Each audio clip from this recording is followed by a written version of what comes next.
Мына куртканың ласы, сендерге айтайын дегем. Мына Green Life сабыны кішкене қалды. Курткалардың бәрін тек осылай суды замочить етіп қойсын, ыссы суға бірлеп. Қазір.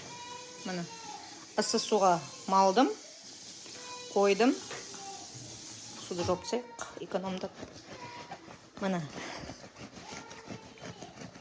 Тек сабымен ғана, менде кішкене қалды сабын, банан.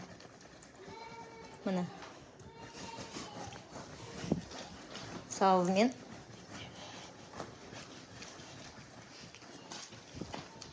Щеткамен етпей, қолданбай, мына көріп тұрсыңдар ма? Қандай тап-таза, тамаша. Вообще, отпад. Даже щетканы пайдаланған жоқпын ғой. Обычно щеткамен, порошокпен істейтін, а здесь просто сабымен қолмен сипалап өттім. Никакой күш керек емес.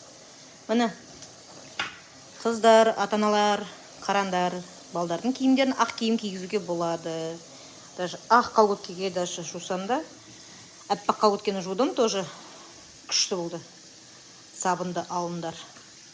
Тамаша, мына жасыл сабын киімді, кірді, және де кімде аяқтары колготкелер қайсқақ сияқты перқіт болады ғой, аяқтар түседі ғой нелері, терілері. Сонда мынаны да пайдалануға болады, сабынды жуынуға да болады.